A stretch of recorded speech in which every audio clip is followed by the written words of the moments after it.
Hello, and welcome to Basically Bloodbowl.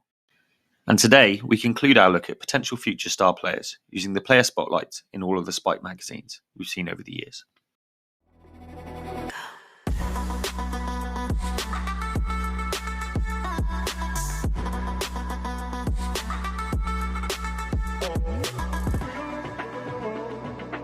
So, in part 1, we pored over a host of star players that may or may not grace a Miniature Monday sometime soon. And indeed, since that video, we've seen two of them, Rowena Forestfoot and Jeremiah Cool, immortalised in forgeworld resin. But in truth, looking through the issues, it became clear that there were more players than one video could handle, and so part 2 was born to finish off the job. So let's get cracking. So let's start with Lude Grip Whiparm, a famous chaos thrower who's been a miniature before, a long time ago in times of metal and square bases. Lude Grip was blessed by Slaanesh, who heard his prayers to become a great Bloodbowl player, and gave him skills and a bendy, sucky tentacle to best serve firing the ball upfield. Lude Grip makes a great chaos passer, but maybe he's waiting for a potential Slaanesh team to see the light of day. Dark Elves now, and this is where we find the most unreleased models. Having already looked at a trio in part 1, Elijah Doom hails from the infamous Darkside Cowboys team, and is nothing but a common lineman. But his durability and strength makes him a great choice for a star blocker if your Dark Elf or Elven Union team needs a little bit more physicality in the middle.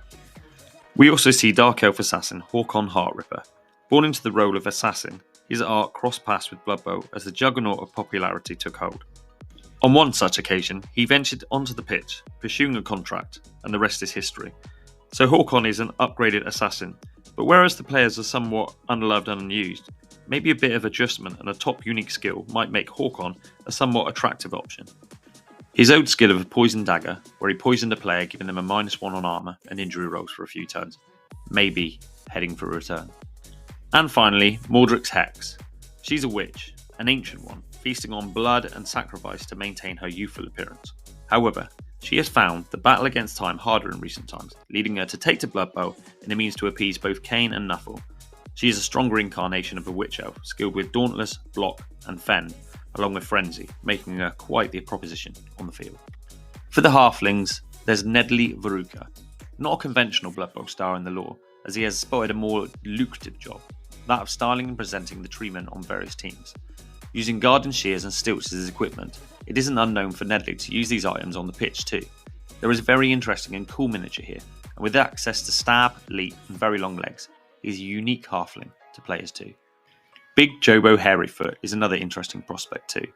The lore has him as an extreme food fanatic, even for halflings, and so signed with the Moot Mighties purely to travel the globe and sample all of its delicacies.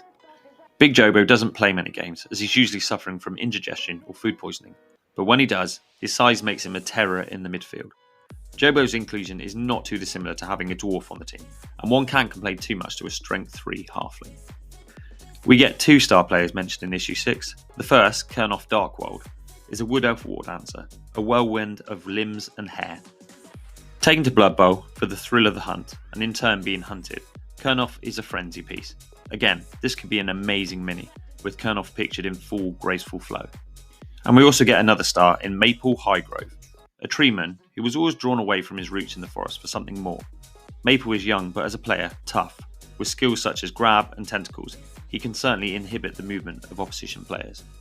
Next up, Rotten Rick Bupkis. And however unlikely, he's a zombie star player, one based around fouling and the dark arts. Rotten Rick comes with Dirty Player and Sneaky Git, and could make a fun addition if you have the extra cash and a lust for fouling. More interesting, however, as an undead star, is Throttle Snot the Impaler, a zombie goblin. A former star pogoer for the Sniveling Gits goblin team, he was resurrected by a necromancer and allowed via a loophole to retain his pogo stick. I just think this is an unbelievable prospect for a miniature. A pogoing zombie goblin. That's the perfect amount of Bloodbowl craziness for me.